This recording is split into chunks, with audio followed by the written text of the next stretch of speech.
அதாவது நான் 5 லாங்குவேஜ் பண்ணிட்டேன். ஆமாம், தமிழ், அதாவது மலையாளம், தெலுங்கு, தமிழ், கன்னடம், மராத்தி, ஹிந்தி எல்லாம் பண்ணிட்டேன். மராத்தியும் பண்ணி எல்லாம் பண்ணிட்டேன். ஆனால் எந்த படத்துலையும் நான் சொன்னேன், எம்எஸ்விட்ட சொன்னேன், சார் வாணி ஜெயராம் அருமையாக பாடியிருக்காங்க போலூரே பப்பியில், நீங்கள் எப்படியாவது வாணி ஜெயராம் அவர் கொஞ்சம் கோபம் வந்துருச்சு. பட்டு என்னை எல்லாரும் போட்டு வாட்டி எடுத்துட்டாங்க. நீங்கள் என்ன பண்ணீங்களோ தெரியாது, இந்த பாட்டு வாணி ஜெயராம் பாடணும். ஏன்னா அப்போ சொல்கிறாங்க, நாராயண் சார் தான் மல்லிகை, மல்லிகை தான் வாணி அப்படின்னு. எனக்கு ஒன்றும் புரியல, என்னடா இவர் தானே ப்ரொடியூசர், எதுக்கு நம்மகிட்ட 1000 கொடுத்து 100 ரூபாயை கேட்குறாரு அப்படின்ட்டு நேராக போய் பஞ்சு சார்ட்டு இதை சொன்னேன். ஓகே சார் 1000 ரூபா கொடுத்தாரு, 100 ரூபா கேட்குறாரு, கொடுத்துட்டேன்னு. அப்படி என்ன ஒரு முறை முறைச்சார். ஏன் கொடுத்தேன்? ரைட்டருங்கிற ஜாதி நாசமாக போனது, அழிந்து போனது தமிழ்நாடு மட்டும்தான். அதை நான் இப்போ ஃபேஸ் பண்ணிக்கிட்டு இருக்கேன். அதே மாதிரி ஏசாஸுக்கு லைஃப் டைம் சாங் இந்த உன்னிடம் மயங்குகிறேன், அவர் ஸ்டேஜில் அந்த பாட்டு பாடாத இதுவே இருக்காது. அதே மாதிரி எஸ்பி பாலசுப்ரமணியம் அன்பே சங்கீதாவில் சின்ன புறா ஒன்று, அதெல்லாம் இளையராஜா ரொம்ப மிஞ்சினா ஒரு 1/2 மணி நேரம் விளையாடுவோம், ஜாலியாக இருப்பார். அப்புறம் டியூன் பண்ணிட்டு சரிப்பா அப்படி பண்ணிட்டாங்க. அதே மாதிரி வாணி ஜெயராம் அம்மா வந்து அது ஆமாம், அது என்ன அவங்க பயங்கர ஓப்பனிங்காக இருந்தது. ஆமாம், அப்போ அந்த அம்மாவுக்கு தமிழ் படம் வரல. அவங்க வந்து போலூரே பப்பின்னு குட்டிங்கிற படத்தில் அந்த அம்மா பாடியிருக்காங்க. நான் சொல்கிறது 1972 73. அப்போ எம்எஸ்வி, நான், வாலி, தில்லோச்சந்தர் சார் எல்லோரும் கவிதா ஹோட்டலில் உட்காந்துருக்கோம். கவிதா ஹோட்டல் கண்ணதாசன் வந்து அவருடைய லீஸில் இருக்குது. அவர் கவிஞர் வெளியே உட்காந்துருக்காரு. நான் போனேன், என்னப்பா என்ன யார் அப்படின்னாரு. இல்லை எம்எஸ்வி. விஸ்வநாதன் வந்திருக்கானா அப்படின்னாரு. அவன் உள்ளே இருக்கார். ஏன்னா உள்ளே போனேன், எல்லாம் டியூன் பண்ணிட்டாங்க. பாலி தான் எழுதுறாரு. சுசிலாமான்னு முடிவு பண்ணாங்க. நான் சொன்னேன், எம்எஸ்விட்ட சொன்னேன், சார் வாணி ஜெயராம் அருமையாக பாடியிருக்காங்க போலூரே பப்பியில், நீங்கள் எப்படியாவது வாணி ஜெயராம் அவர் கொஞ்சம் கோபம் வந்துருச்சு. வாலிக்கும் கோபம் வந்துருச்சு. என்னன்னா, நீங்கள் ஏன் இதில் தலையிடுறீங்க, அது எங்களை சேர்ந்தது. அவர் மியூசிக்கு அவர் எழுதுறாரு. ஆமாம், நீங்கள் ரைட்டர், அதோடு இருங்க. நான் மியூசிக் டைரக்டர், அவர் லிரிக்ஸ் ரைட்டர், நாங்கள் எதாவது பண்ணுவோம் அப்படின்னு கொஞ்சம் கோபமாக பேசிட்டாங்க. அதில் எனக்கு கொஞ்சம் மனசு கஷ்டம். ஏன்னா நம்ம ஒரு சிங்கரை சொன்னோம், அதுக்கே 2 பேர் இவ்வளோ கோவப்படுறாங்கன்னா, வாலி என்ன சொல்கிறார், வை நீ சும்மா இருக்க மாட்டேங்கிறீர, அதெல்லாம் சுசிலா பாடுற மாதிரி இருக்காது அப்படின்ட்டார். அப்புறம் நான் கேஆர் விஜயாவிட்ட போய் அந்த அம்மாட்ட சொல்லி, அம்மா நீங்கள் தானே போன வாரம் முன்னால் சொன்னீங்களா இல்லையா, அந்த பாட்டு பாடுற கேட்டேன், ரொம்ப நல்லா இருக்குது வாய்ஸ்ன்னு சொன்னீங்கல்ல, அந்த வாய்ஸை நான் ரெக்கமெண்ட் பண்ணேன். பட்டு என்னை எல்லாரும் போட்டு வாட்டி எடுத்துட்டாங்க. நீங்கள் என்ன பண்ணீங்களோ தெரியாது, இந்த பாட்டு வாணி ஜெயராம் பாடணும். ஏன்னா அந்த படத்துக்கு அவங்க தான் ப்ரொடியூசர், அவங்க தான் ஃபைனான்சியர்ஸ். அப்படின்னு அந்த அம்மா சொன்னாங்க, சரி நீங்கள் போங்க. நான் சொன்னேன், இப்போ சொல்லிடாதீங்க, நான் போய் எம்எஸ்சியோடு உட்காந்துக்கிறேன், ஒரு 1 மணி நேரம் செலவிட்டு சொல்லுங்கன்ட்டு ஒன்றும் தெரியாத மாதிரி போய் நான் வாணி அவரோட எம்எஸ்சியோடையும் வாலியோடையும் உட்காந்துட்டேன். கரெக்டாக சாங்கெல்லாம் முடிஞ்சோடனே ஃபோன் வந்துச்சு. கவிதா ஹோட்டலில் கூப்பிட்டாங்க. ப்ரொடக்ஷனில் வந்து சொன்னாங்க, விஜயம்மா ஃபோன் போட்டாங்க, வாணி ஜெயராம் பாடினா நல்லா இருக்குன்னு சொன்னாங்கன்ட்டாங்க. ஒன்றுமே சைலண்ட் ஆகிட்டாங்க. நான் ஒன்றும் தெரியாத மாதிரி இருந்தேன். சரி அவங்க ஏன்னா நம்ம சொன்னால் நம்ம மேலே ஏறி மிதிச்சிருவாங்க 2 பேரும். ஏன்னா அப்புறம் சரிப்பா வாணிக்கு ஃபோன் பண்ணி எங்கே இருக்குன்னு கேளுங்கப்பா. இப்படித்தான் வாணி ஜெயராம் வந்து மல்லிகையின் கண்ணன் மயங்கும் அவங்க மரணம் வரைக்கும் அவங்க அந்த ஸ்டேஜில் பாடாத பாட்டே இருக்காது மல்லிகையில்.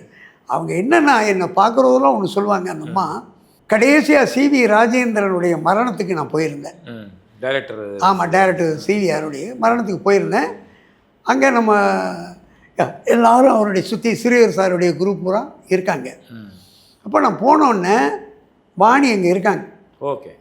அப்போ சொல்கிறாங்க, நாராயண் சார் தான் மல்லிகை, மல்லிகை தான் வாணி அப்படின்னு. அந்த கூட்டத்தில் கூட நாராயண் சார் தான் மல்லிகை, மல்லிகை தான் வாணி, நாராயண் சார் அப்படின்னு கும்பிட்டாங்க. நான் ரொம்ப ஆச்சரியப்பட்டேன். ஏன்னா சினிமாவில் வந்து ஒரு அருமையான கலைஞர்களும் நன்றி விசுவாசம் துரோகம் செய்யாதெல்லாம் 1975 80 முடிஞ்சு வச்சு. அதாவது ஒருத்தர் முன்னேற்றுறது, ஒருத்தன் திறமை இருந்தால் கண்டுபிடிச்சி ஆளாக்குறது, அதெல்லாம் 80-85 முடிஞ்சு வச்சு.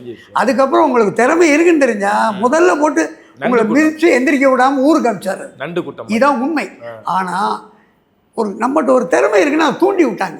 இல்லைன்னா நான்லாம் வந்தே இருக்க முடியாது. நான் இத்தனை படம், அதாவது நான் 5 லாங்குவேஜ் பண்ணிட்டேன். ஆமாம், தமிழ், அதாவது மலையாளம், தெலுங்கு, தமிழ், கன்னடம், மராத்தி, ஹிந்தி எல்லாம் பண்ணிட்டேன். மராத்தியும் பண்ணிட்டேன், எல்லாம் பண்ணிட்டேன். ஆனால் எந்த படத்துலையும் என்னை மதித்த டைரக்டர்கள்ட்ட தான் போனேனே தவிர என்னை மதிக்காத டைரக்டர்கிட்ட போகல. உங்களுக்கு ஒரு உதாரணம் சொல்கிறேன் கேளுங்க. கிருஷ்ணன் பஞ்சு சார் தான் சிவாஜி சாரை உருவாக்குனாருன்னு எல்லாருக்கும் தெரியும். பராசக்தியில் தான் வந்தார். திடீர்னு எனக்கு பஞ்சு சார் ஃபோன் பண்ணுறாரு. ஏன்னா பஞ்சு சார் எனக்கு பஞ்சு சார் வந்து கண்ணதாசன் அசிஸ்டண்ட்டாக இருக்காரு. பஞ்சு சார் யார்கிட்ட? கண்ணதாசன் சார்கிட்ட. இல்லை, நான் சொல்கிறது டைரக்டர் கிருஷ்ணன் பஞ்சு சார். Okay okay. நீங்கள் சொல்கிறது பஞ்சு. நான் சொல்கிறது டைரக்டர் கிருஷ்ணன் பஞ்சு சார். அதில் பஞ்சு. ஆமாம், அவருடைய அசிஸ்டன்ட் தான் Bhimsingh sir. Okay okay okay. Bhimsingh sir வந்து பாவரிசையில் கிட்டத்தட்ட ஒரு 40-30 படம் என்னென்ன அள்ளி கொட்டலாமல் வெற்றியை அவர்கிட்ட தான் நான் அசிஸ்டண்ட்டாக இருந்தேன். அவர் தான் எனக்கு வாழ்க்கை கொடுத்தவர். அப்படி இருக்கும்போது பஞ்சு சார் எனக்கு ஃபோன் பண்ணுறாரு. நாராயணா, நீ வீட்டுக்கு வாப்பா அப்படின்னாரு. சரின்னு போனேன். ஒரு சின்ன நாவலை கொடுத்தாரு. இந்தா இதை படிச்சுட்டு நமக்கு ஒரு ப்ரொடியூசர் என்னை வச்சு படம் பண்ணணுங்கிறாங்க. நீ பீம்பாயோட பண்ணிட்ட, நீ தனியாக பண்ணிட்ட, எல்லாம் பண்ணிட்ட. அதனால் இதை வந்து படித்து பார்த்துட்டு உங்கள் ஐடியாவை சொல்லிட்டேன். ஓகே சார், நல்லா இருக்குது சார். சரி, இது சுஜாதாவும் முத்துராமனும் ஓகே ஆகும், நீ இதை கொஞ்சம் ஸ்க்ரீன் ப்ளே பண்ணுன்னாரு. ஓகே சரி, பண்ணிட்டேன். புது ப்ரொடியூசர் என்னை ஒரு வீட்டுக்கு கூப்பிட்டு போகிறாரு. இல்லை, ஒரு ரைட்டரை எப்படி டைரக்டர் மதிச்சாங்கங்கிற சொல்ல வர போனார். சார், இந்த மாதிரி பஞ்சு சார் உங்களை சொல்லியிருக்காரு சார், ஒரு அப்படின்னு ஒரு 1000 ரூபா கொடுத்தாரு என் கையில். உடனே கையெழுத்து போட்டேன். 100 ரூபா கொடுங்கன்னாரு. எனக்கு புரியல, எதுக்கு சார் 100 ரூபாய்ன்னு. அப்போ அவர் சொன்னார் அந்த ப்ரொடியூசர், சார் நான் ஒரு 1000 ரூபா கொடுத்தா நீங்கள் 100 ரூபா எனக்கு எப்பவும் கொடுத்துருவோம். 10,000 ரூபா கொடுத்தா 1000 ரூபா கொடுத்துருவோம். 10% கமிஷனுங்கிறத இன்டைரக்டாக சொன்னார். Okay okay okay. எனக்கு ஒன்றும் புரியல. என்னடா இவர் தானே ப்ரொடியூசர், எதுக்கு நம்மகிட்ட 1000 கொடுத்து 100 ரூபாயை கேட்குறாரு அப்படின்ட்டு நேராக போய் பஞ்சு சார்ட்டு இதை சொன்னேன். ஓகே சார் 1000 ரூபா கொடுத்தாரு, 100 ரூபா கேட்குறாரு, கொடுத்துட்டேன்னு. அப்படி என்ன ஒரு முறைச்சார். ஏன் கொடுத்தேன்? அந்த ஃபோனை எடு அப்படின்னாரு. லேண்ட்லைன் எடுத்து அவர்கிட்ட கொடுத்தேன். அவர் பேரை சொல்லி சொன்னார். ஏன் ரைட்டர்கிட்ட தான் 100 ரூபா வாங்குவேன் நீ? இப்படி 100 ரூபா வாங்குறவன் நீ எப்படி என் படத்தை ப்ரொடியூஸ் பண்ண போகிறேன்? நீ ரைட்டரை அவமதிச்சிருக்க. அப்படியெல்லாம் உனக்கு ரைட்டர் எனக்கு தேவையில்லை, நீ வச்சுக்கோ வேண்டாம், என்னை வச்சு படம் பண்ண வேண்டாம், நீ வேறு யாரையும் வச்சு பண்ணு. ஃபோனை கட் பண்ணிட்டார். எனக்கு என்னென்னா, ஐயோ நம்மளால் ஒரு படம் போச்சு, அதாவது ஒரு இந்த 100 ரூபாய் ஏண்டா சொன்னோம்னு நினச்சேன். அதெல்லாம் இல்லை நாராயணா, அப்படியெல்லாம் ஒர்க் பண்ணக்கூடாது. நீ ரைட்ரு என்னுடைய ரெப்ரசன்ட் பண்ணுற, அப்போ அவன் வாங்கினா நான் வாங்கின மாதிரி, நான் கொடுத்த மாதிரி, அதெல்லாம் வேண்டாம் விட்டுருன்ட்டார். ஸோ ஒரு ரைட்டர் அவமானப்படக்கூடாதுங்கிறதுல டைரக்டர் அவ்வளோ கவனமாக இருந்தாங்க. இப்போ டைரக்டர் ரைட்டரை பார்க்குறது இல்லை, ரைட்டர் டைரக்டரை பார்க்குறது இல்லை. என்ன சொல்கிறானுங்க சார், ஒரு ஃபோன்லேயே அந்த கதையை சொல்லிடுறீங்களா சார், ஒரு 2 லைன் வந்து இமெயிலில் அனுப்பிச்சிருங்களேன். கதாசிரியர்களுக்கு கொஞ்சம் மரியாதை இல்லாமல், அதுவும் தமிழ்நாட்டில் கண்டிப்பாக. கேரளாவில் இன்னமும் அருமையாக இருக்குது, கர்நாடகாவில் இருக்குது, ஆந்திராவில் இருக்குது. ரைட்டருங்கிற ஜாதி நாசமாக போனது, அழிந்து போனது தமிழ்நாடு மட்டும்தான். அதை நான் இப்போ ஃபேஸ் பண்ணிக்கிட்டு இருக்கேன். ஓகே. எப்படின்னு இல்லைங்க, நான் இப்போ 203 கதை பதிவு பண்ணி வச்சுருக்கேன் தென்னிந்திய திரைப்பட எழுத்தாளர் சங்கத்தில். அதில் வந்து இப்போ தலைவராக இருக்கிறது பாக்கியராஜ். ஆமாம். அவர் எனக்கு ஒரு விழா எடுத்தார், ரொம்ப கௌரவமாக எடுத்தார். எல்லா நண்பர்களும் அந்த தென்னிந்திய எழுத்தாளர் சங்கத்தினுடைய பொறுப்பாளர்கள் பூரா சேர்ந்து அற்புதமாக பிரசாத் லேப்பில் ஒரு விழா எடுத்தாங்க. சிவகுமார் வந்தார். சிவகுமார் என்னுடைய கிட்டத்தட்ட 55 ஆண்டு கால நண்பர். இப்போ என் வீட்டுக்கே வந்து என் குழந்தை வீட்டு பேரம்பேத்தியெல்லாம் பார்த்து ஒரு பரிசை கொடுத்துட்டு போகிறாரு சிவகுமார், சூர்யாவின். ஆமாம், இன்றைக்கும் நானும் ஒரு நண்பராக இருக்கோம். அவர் வந்து என்னை பெருமையாக பேச நினைத்தார். அப்படி பாக்கியராஜ் பாராட்டி ஒரு விழா எடுத்தார். அப்போ செல்வமணி, அவர் தான் பெப்சி பிரசிடென்ட். ஆமாம். அவர் ஒரு வார்த்தை சொன்னார், மைக்கில் சொன்னார், இந்த மாதிரி இந்த விழாவில் நான் கலந்துக்கணுங்கிறதுக்காக ஆந்திராவிலேருந்து நேரடியாக அங்கே வந்தேன். ஏன்னா இது யாருமே செய்யாது, 203 கதையெல்லாம் யாருமே பதிவு பண்ணல, நாராயண் சார் பண்ணியிருக்காரு, அதுக்காக நான் வந்தேன். பட் ஒன்றே ஒன்று உங்களுக்கு சொல்கிறேன் அப்படின்னு அங்கே இருந்த எழுத்தாளர்களுக்கு பூரா அவர் சொல்கிறார். செம்பருத்தின்னு ஒரு படம் பண்ணேன், உங்களுக்கெல்லாம் தெரியும். ஆமாம், சில்வர் ஜூப்ளி. அதான் அது ரொம்ப அந்த கதையை நாங்கள் பண்ணுறதுக்கு 1.25 வருஷம் எடுத்துக்கிட்டோம். ஒரு கதைக்கு 1.25 வருஷம். அப்படிங்கிற போது எப்படி நாராயண் சார் 203 கதை எப்படி எழுதினாரு எனக்கு புரியல. எனக்கு இது ஆச்சரியமாக இருக்குது. ஆனால் ரிஜிஸ்டர் பண்ணியிருக்காரு, அதை எல்லா விதமான ரெக்கார்டு இருக்குது. அப்படின்னு நான் இந்த விழாவில் கலந்துக்காமல் இருக்க வரமாட்டேன்னு என்னை பாராட்டினார்.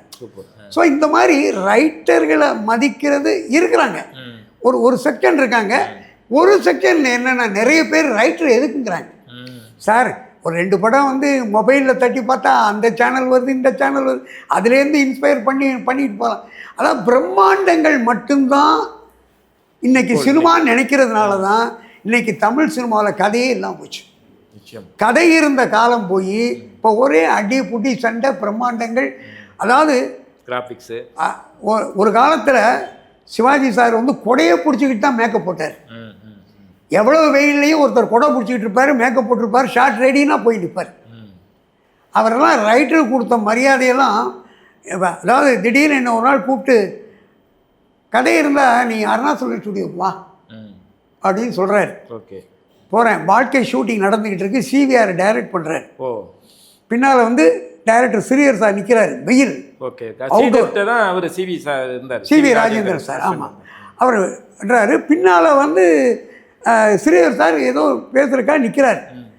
என்னை பார்த்துட்டு சிவாஜி சார் இப்படின்னார், உட்கார். பக்கத்தில் ஒரு சேர், பக்கத்தில் விகேஆர் உட்காந்துருக்கார். விகேஆர் ஒரு சேர் தள்ளி காரைக்குடிக்கு உட்காந்துட்டு அப்படி தள்ளி உட்காரு அப்படின்னாரு. அவர் சும்மா இருக்காமல் வேணும்னா அவர் ரொம்ப ரொம்ப காமெடியெல்லாம் பண்ணுவார். ராமசாமி. ஆமாம், அவர் என்ன பண்ணார், மனோரமா ஒரு சேர் அப்படி தள்ளி உட்கார், காரைக்குடி வந்திருக்காருன்னு அப்படியே ஒவ்வொருத்தராக தள்ளி எனக்கு ஒரு சேர் கொடுத்தாங்க. கதையை சொன்னேன், சொல்லுன்னாரு. அடுத்த ஷாட்டுக்கு அவர் கேட்குறாரு சிவிஆர்ட்ட, ராஜு காரைக்குடிகிட்ட ஒரு 5 மினிட்ஸ் கதை கேட்டு வரட்டுமா? அவர் நினச்சா 1 மணி நேரம் ஷூட்டிங்கை நிறுத்திட்டு உட்காரலாம். ஆமாம், இந்த காலத்தில் ஹீரோன்னா இந்த ஃப்ளைட்டில் போயிட்டு அடுத்த ஃப்ளைட்டுக்கு வரேன்ட்டு போயிட்டு இருக்கான். ஆனால் அவர் 5 நிமிஷம் நான் காரைக்குடிகிட்ட பேசட்டுமான்னு பெர்மிஷன் கேட்டார். ஓகே சார், நோ ப்ராப்ளம், சொல்லு காரைக்குடி சொல்லுன்னாரு. கதையை சொல்கிறேன், கொரட்டை விடுறாரு.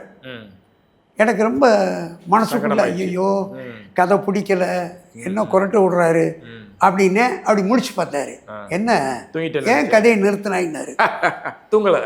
இல்லை சார், நீங்கள் டயர்டாக இருக்கீங்க, தூங்குறீங்கன்னு சொல்லக்கூடாதுல்ல. அதெல்லாம் இல்லை, உன் கதையை நான் இப்போ சொல்லட்டுமா? சொல்லுங்க சார்னு சொன்னார். அப்போ சொன்னார் ஒரு வார்த்தை, இந்த கதையை நான் பண்ணுவேன் எப்படி தைரியமாக என்கிட்ட சொல்ல வந்தேன், இதை நான் பண்ணலாமா? இதை நான் பண்ணுனா என் போக் ரோடு தெரியும்ல, நான் இருக்கிற போக் ரோடு தெரியும்ல? தெரியும் சார். அங்கே இருக்கிற பொம்பளை பூரா என்னை வந்து விளக்கமாத்தால அடிப்பான் அப்படின்னாரு. அப்படி அந்த மாதிரி கதையெல்லாம் என்ன, அதாவது மருமகளை தூக்கத்தில் கெடுத்துப்படுறாருன்னு ஒரு கதை. Okay okay okay. இந்த கதையெல்லாம் நான் பண்ணக்கூடாது, அப்பயே சொல்லிங்க.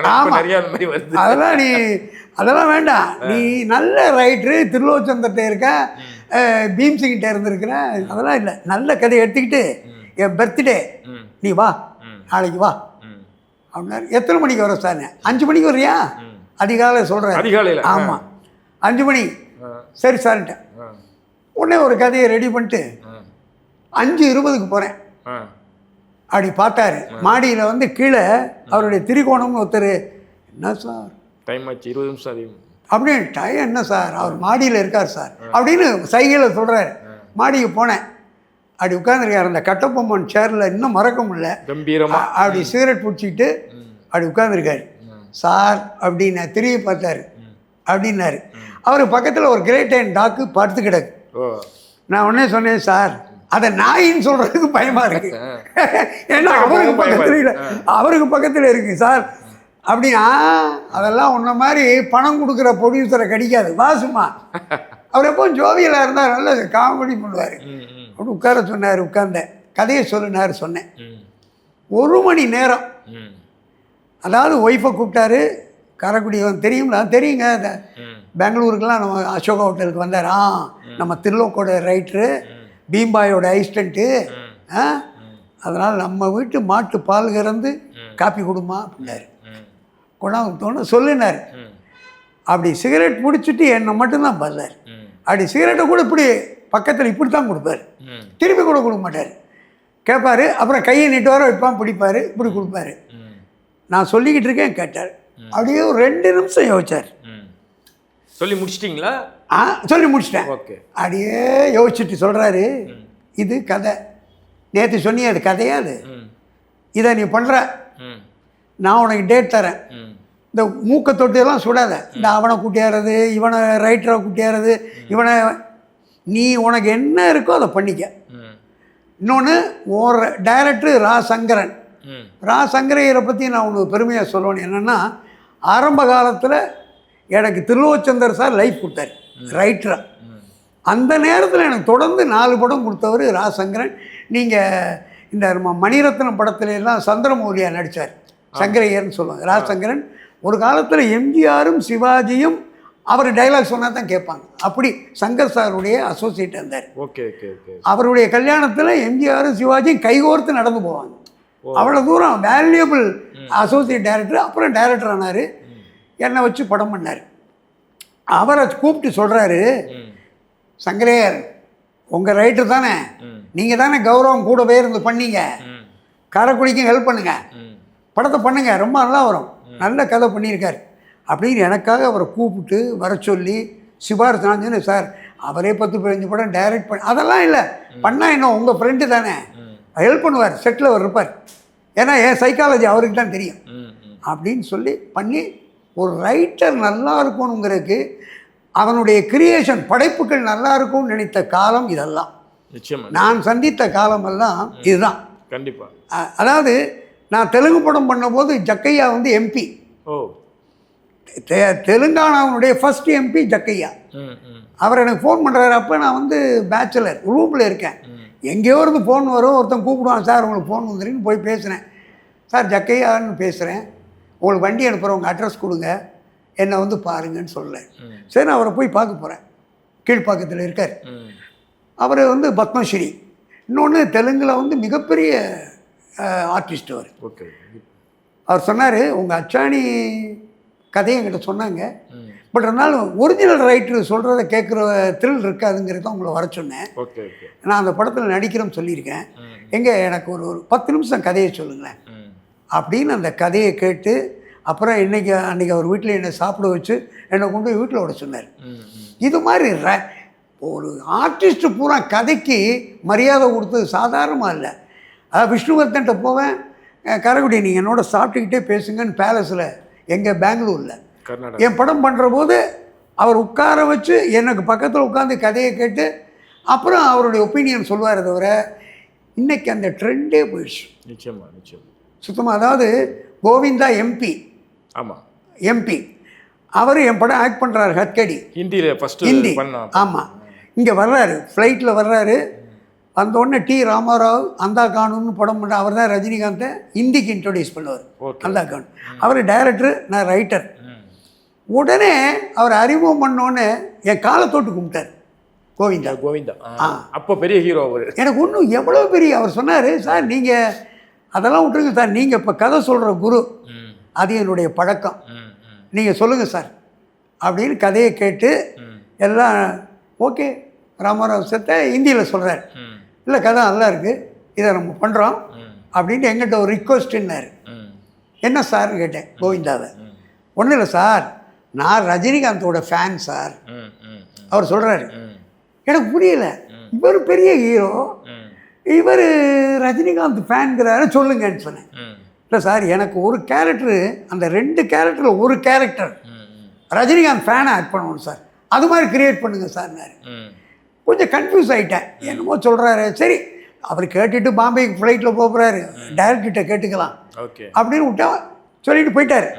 அப்புறம் டைரக்டரை கேட்டேன், அது என்ன சார் ரஜினிகாந்த் ஃபேன் ஆக்ட் பண்ணுவோங்கிறாரு, எனக்கு அந்த கான்செப்ட் புரிய மாட்டேங்குது சார். சார் அவன் ரஜினிகிட்ட ரொம்ப அட்டாச் சார். ரஜினி இங்கே நடிக்கிற படம் பூரா அங்கே ஹிந்தியில் நடிக்கணும்னு ஆசைப்படுவான் சார். Okay okay. அதனால் இந்த ஒரு கேரக்டர் சிலம் கேரக்டருக்கு பாருங்கள், ஒருத்தன் இன்ஸ்பெக்டர், ஒருத்தன் சிலம்பில் ரவுடி. இந்த ரவுடி வந்து ரஜினி ஃபேனாக வச்சுருங்க சார் ஓகே அப்படின்னு எனக்கு ஒரு ஐடியா சொன்னார். 2 அப்புறம் அந்த கேரக்டரை வச்சு இன்ட்ரோடக்ஷனே என்னென்னா, அந்த ஹத்கேடி படத்தில் பார்த்தீங்கன்னா பனியனில் ரஜினிகாந்த் ஃபோட்டோ இருக்கும். Okay okay. மா குரு ரஜினி. இப்போ என்னென்ன படம் பண்ணிட்டு இருந்தார் ரஜினி சார்? யாரு அந்த டைமில் ரஜினி சார் என்னென்ன படங்கள்லாம் பண்ணி ஹிட் ஆகிருந்திருக்கு? அதாவது ஒரு இந்த தம்பிக்கு அந்த ஊர் அந்த இது நம்ம தருமபுரை இதெல்லாம் இந்த நடந்த நேரங்கள். Okay okay okay. அப்போ சொல்கிறாரு. அப்புறம் அதே மாதிரி பண்ணோம்னு வச்சுங்களேன், இன்றைக்கும் படத்தில் ஃபஸ்ட்டு கேரக்டர் இன்ட்ரோடக்ஷனே டைலாக் குரு ரஜினிகாந்த்னா ஃபைட் ஸ்டார்ட் பண்ணுவாங்க. ஓ. ஸோ அவர் சொல்கிறாரு, எனக்கு இது இருந்தால் நல்லாயிருக்கும், நீங்கள் க்ரியேட் பண்ணி கொடுங்கன்னாரு. இப்படி ரைட்டர்களை ஆர்டிஸ்ட்டுகள் போட்டு தூக்கி வச்சாங்க. நிச்சயமா நிச்சயமா. இன்னொன்று உங்களுக்கு சொல்கிறேன் கேளுங்க.